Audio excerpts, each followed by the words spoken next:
Tem alguma parada no cavaleiro, né, no guerreiro, que chama muito nossa atenção, não é?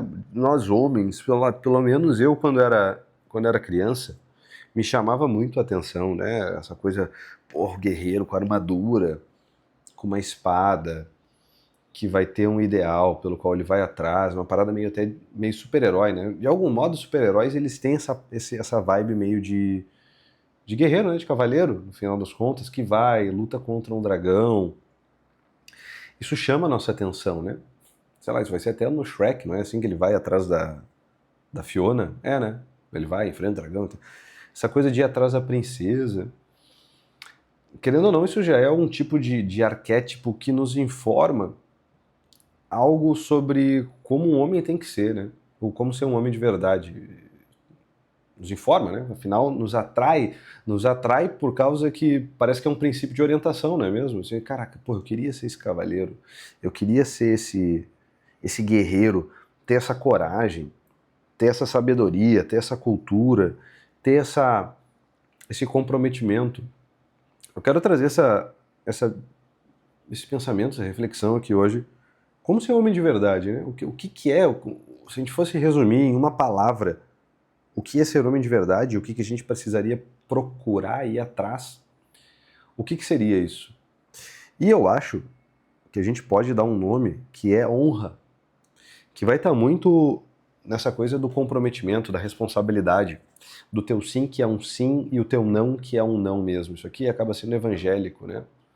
O próprio Cristo vai falar isso, sei lá onde, em algum lugar do Novo Testamento, em que ele realmente nos diz isso, olha, seja o teu sim, sim, o teu não, não, tu não precisa jurar, tu não precisa prometer por nada, simplesmente porque tu tem honra.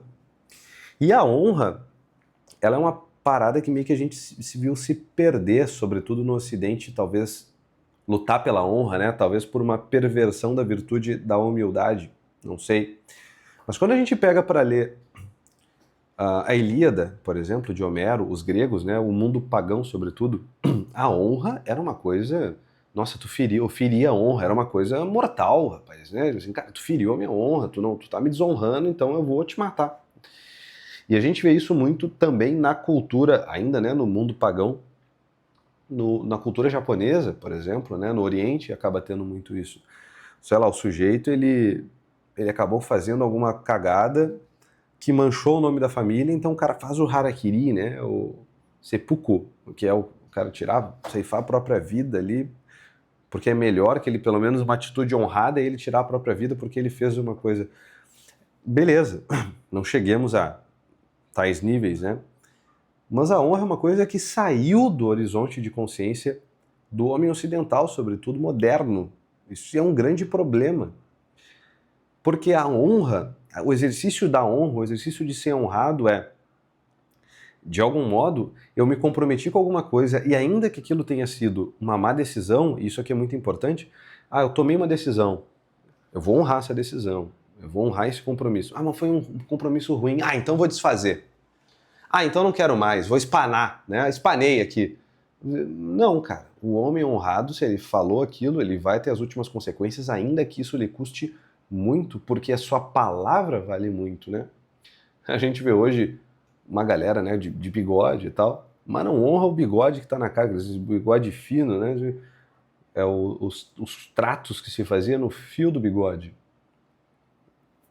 Por quê? Porque minha palavra vale alguma coisa. Hoje a palavra parece que não vale muita coisa. E a gente pode até espelhar isso na dimensão relacional, na relação conjugal, meio que as mulheres percebem isso.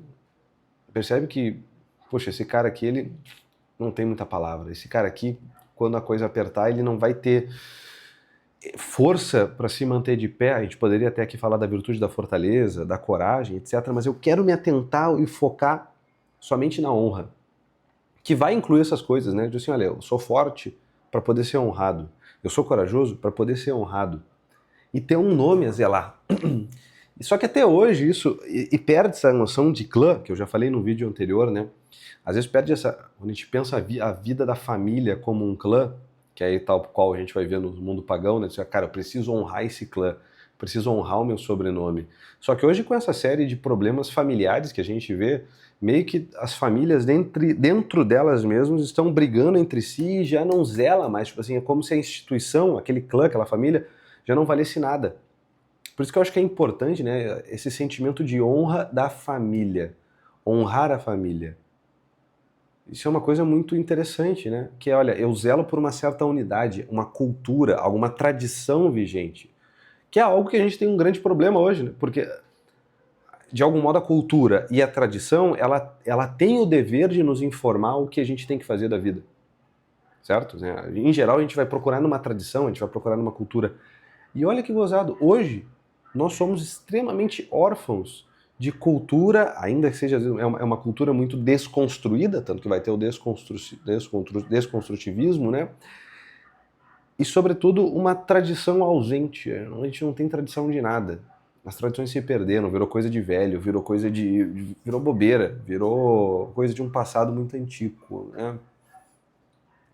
E o Viktor Frankl, ele nos diz, né, que nós vivemos um momento de neurose noogênica, de ausência de sentido, sobretudo, porque os nossos instintos, eles não nos informam o que a gente tem que fazer, e ao mesmo tempo,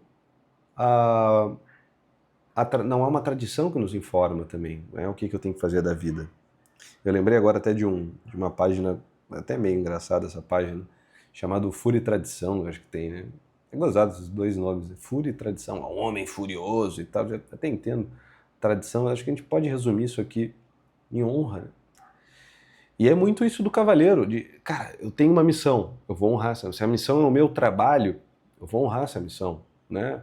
Se a minha missão é estar nesse relacionamento, eu vou honrar esse relacionamento, pelo menos enquanto eu estiver aqui, né? E se eu não quero, eu encerro, eu saio dessa missão. É o famoso ou caga ou sai da moita, né? Os ditados populares até eles nos informam, ou caga ou sai da moita. Cara, isso é ser honrado. Só que, olha que interessante, né? Para eu ser honrado, portanto, eu estou zelando por uma coisa. A honra é quase como se fosse uma parada que está desanexa de mim, né? Não está anexada a mim. Está fora. Né? É uma parada que. A honra é quase como se fosse maior do que eu, como se fosse uma aura. Agora tem essa coisa de aura, né? Uma aura em torno de mim. Cara, honrado. E eu preciso zelar por essa coisa externa. E para eu zelar por uma coisa externa, às vezes eu preciso passar por uma situação que é desagradável para mim, não é? Puxa, eu preciso zelar pela minha honra. E aí para isso eu vou ter que sofrer determinadas consequências.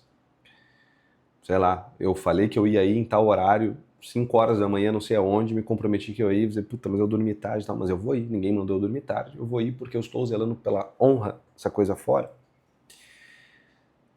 Só que para isso, para conseguir fazer isso, a gente tem que ter meio que esse treino de aprender a dizer não para nós mesmos, né? Porque se a gente tem um alto apreço por si, como é que a gente vai zelar por uma coisa terceira? E, portanto, aqui a gente pode começar a falar dos bens irascíveis, são bens que estão fora, que não estão próximos, que estão para além de mim. Que eu preciso de uma certa violência, que eu preciso de uma certa agressividade para conquistá-los, que eles não estão dispostos a fim de um alcance de um braço, né? Sei lá, uma comida, um prazer sensual, alguma coisa. Mas o lutar pela honra acaba sendo isso, né? Ou seja, eu abdico muitas vezes de um gozo momentâneo em prol desse bem superior, que é imaterial. Olha que bacana, né? O que é a honra? Puta, mas o que é a honra? Eu não consigo ver a honra, eu não consigo calcular a honra, eu não consigo metrificar a honra. Não é como se fosse um joguinho onde eu consigo dizer, eu tenho 1.200 de honra aqui. Beleza, né? Até de algum modo, no mundo materialista que a gente está lá na China, tem o crédito social. Acho que é meio que o Serasa, né?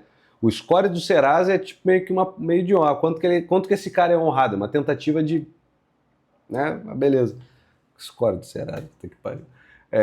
Mas, olha, a honra é uma parada que é imaterial. E olha que bacana, nós paramos de lutar por coisas imateriais. Nós paramos de lutar por essas coisas que às vezes são muito maiores, que valem muito mais a pena e que dá um certo sentido para a nossa vida, que não ficar lutando somente por aquilo que sacia os nossos instintos.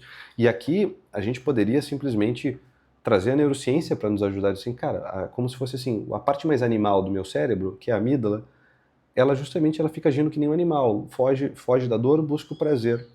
Mas eu tenho precisamente o córtex pré-frontal que me ajuda no governo, que me ajuda nas decisões, que me ajuda no planejamento a longo prazo, na função executiva, sobretudo. E isso aqui é muito humano, e quanto mais eu consigo trazer isso para a minha vida, mais eu fico mais consciente, mais agência eu tenho, mais capacidade de decidir, mais eu estou nas minhas decisões. Isso acaba sendo muito importante. Então, olha como tudo se conecta, né? Necessariamente a gente precisa dessas coisas imateriais. E por que não a honra? Por que não buscar honra? Me tornar um sujeito honrado e, sei lá, se eu sou de uma família onde meu sobrenome não é honrado, porque o meu pai isso, minha mãe aquilo, meu avô não sei o quê, restaura o nome da família, sei lá, isso pode ser um propósito, a não ser que tu te julgue muito pequeno. Mas por que não pensar grande, né? Restaurar a honra, dizer, cara, isso pode ser uma coisa muito salutar. Por que não, né? Eu acho que aí sim a gente começa a falar de um homem de verdade. Um homem de verdade, no final das contas, é um sujeito honrado. É um sujeito corajoso, forte, em prol da honra, capaz de dizer não para si mesmo e, portanto, capaz de assumir as consequências de suas escolhas e comprometido, portanto, e responsável, que veste essa armadura, que luta por essa missão, que tem uma espada para poder usar quando necessário. Bacana, né?